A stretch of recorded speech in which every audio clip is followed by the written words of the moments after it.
Oh, The Sims. The last time I danced with this devil in the pale moonlight, it gave me nightmares for weeks.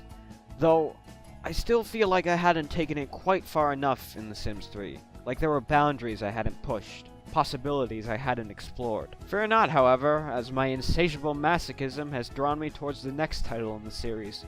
Perhaps this time I won't get my eardrums drilled out by Japanese paper goblins. Though, I don't know. I kind of feel this, like, overwhelming sense of dread looming over me. Nah, I'm sure it's nothing. It's more realistic than ever. We've got Supreme Nose configuration. You know, we've got full 360 chin manipulation technology. We're going to utilize it to our fullest advantage.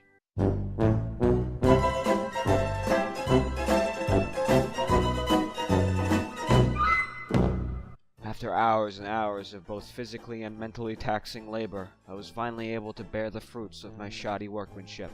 Ladies and gentlemen, may I introduce to you The Mess Family, starring well-known cartoon character and world-class athlete Patrick Star, the infamous Pyro from Team Fortress 2, household pet Shrimp Davis, No-Head Ed, who needs no introduction, and Clownina Honkinthin, who is just embarrassing everyone. A family of this stature deserves a house fit for royalty, so using my small loan of $2 million, I built them Xanadu! Legendary was the Xanadu, where Kubla Khan decreed his stately pleasure dome. Now, don't judge it from the outside. It looks better on the inside. Trust me. Look at this motherfucker. Look at him. I have no time to look into that hellscape house. I'm too parched. There are beds. He chose to sleep in the bath. I want to see this. These pedestrians are interesting me. Here's the thing about glasses. As a glasses wearer myself, you know, it's kind of hard to use them when they're above your eyes. Why is he talking about dead people? I can't see shit. What the? I can't see anything. What's going on? What's happening in there? Oh. Medium classic painting. Learn how to paint, my dude. Like pass the time. What would a shrimp paint? That's actually pretty appropriate. Well, this is an image. You know, this is a. Yeah. Ugh. I just gotta get to the microphone. Hold on. I'm not too good anymore. Oh, who put this piano here? Okay, alright. Let's get to the microphone. Okay. Hey, you ever heard of that time when I pissed my pants? I kind of want. This may be weird, but I kind of want Patrick to become like a world star hacker. No way. I'm getting hacked. Well, isolate the node and dump them on the other side of the router. I'm trying. It's moving too fast. He's playing in the trash. And he's having a ton of fun. Maybe, like, stop playing in the garbage for a second. He's still playing. He's stuck in an endless loop. You know, there's other things to do than just playing garbage, Shrimp. Nope, you're just gonna keep playing in the garbage. He's going back! He's never gonna stop. Now that clip of Shrimp playing in garbage makes him look like a filthy animal, but he's actually quite a passionate individual who loves painting and gardening. In fact, everybody in this house has a passion. Clownina's a comedian, Ed's a musician, Patrick's a world star hacker. Now what a world star hacker actually is, I don't fucking know, but point being, everybody in this place has aspirations, goals, something to strive for. Except for Pyro. All this piece of shit does is sit on his ass and watch TLC. That is it. He has no goals, he has no dreams, he has no point. Having to look at his stupid, drooping, useless schnoz day in, day out has worn on me. He is bleeding me dry, and I cannot deal with him anymore. I even tried turning him into a plant to make him a little more interesting, but guess what plants do? Jack shit. There was no other choice but to kill the Pyro. Since I had the mind of a pretentious serial killer, I wanted to make his death meaningful and poetic by sealing him in a pool surrounded by rubber ducks. Ducks. Jonas Ducks. It took a couple of days since he was using one of the ducks as a flotation device, but he eventually gave up. So, you know, pop the champagne, mission accomplished, right? Well, something was wrong. None of the other family members seemed to have noticed that he had gone missing. They all just went about their usual business, not paying attention to the fact that one of their closest friends had suddenly disappeared the moment he went upstairs to go swimming. You know, naturally I just assumed that they didn't know, right? So I brought one of them up to see the urn and... well, there was no reaction. None. They weren't disturbed, they weren't sad or angry. They weren't anything. A person they had known for their entire lives just died a horrific death, and they felt nothing.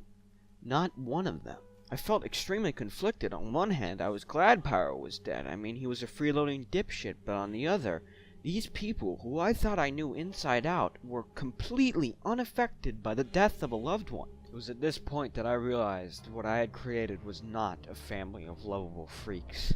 Instead, I had made a group of cold, cruel, emotionless monsters, devoid of compassion or any shred of human kindness. I knew that for the sake of this world, they could no longer be allowed to exist, but I couldn't simply drown them like I had with Pyro.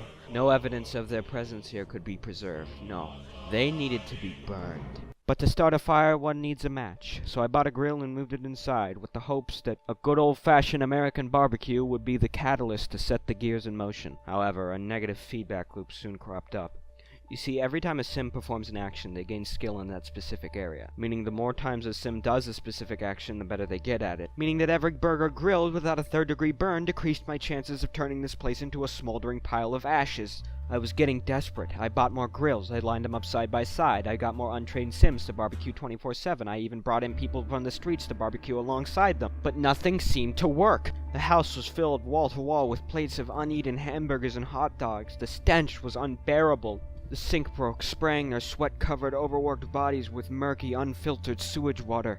Every agonizing minute that passed felt like an eternity. I sat there waiting, hoping that one of them would simply be engulfed in flames. But anybody who set foot in this house might as well have been made of asbestos, because nothing worked. Not a single spark would fly from any of the appliances. Not the grills, not the microwave, not the oven. I even tried to cheat them on fire, but it seemed the game itself was trying to thwart me. After hours of having to watch this fiasco unfold, I eventually caved in. As the old saying goes, if you can't set them on fire, drown them. So I sealed all of them in the watery tomb that Pyro had drowned in just days prior. Ironically, the first to drown was Shrimp. Like, dude, you're fucking shrimp. Like, why can't you swim? I mean, like, you're a creature of the sea. You have gills. I would expect you to be the last one to drown, if anything. But, you know, I don't understand.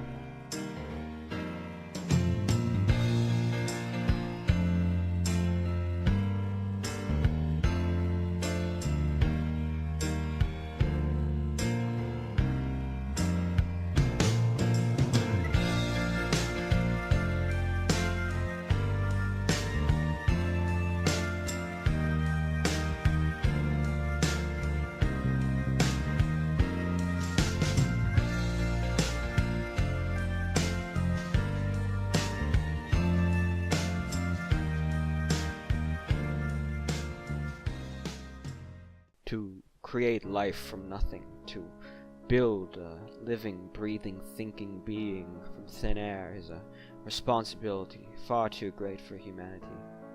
I realize now why God does not walk amongst us mortals here on earth. It's because he too fears what he has created, fears that he cannot comprehend or relate to it. I wonder now if he second-guesses himself. If he is ever haunted by past decisions he has made. Did the Mess family truly deserve to die? Should they have been allowed to live their own lives and discover their own happiness? Were they truly monsters or merely victims of circumstance? Were their surroundings what molded them into the creatures that I had perceived? Had I judged them too harshly? Had I confused stoicism for psychopathy? These questions I will never know the answer to. But The one thing I know is that I have made a grave mistake, and there is only one way to correct it.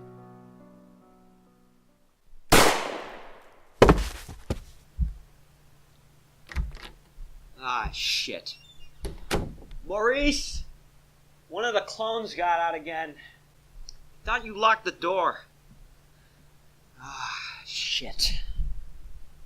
Yeah, it looked like he was playing The Sims. We really need to change the locks on those doors. Was he recording? Oh, fuck.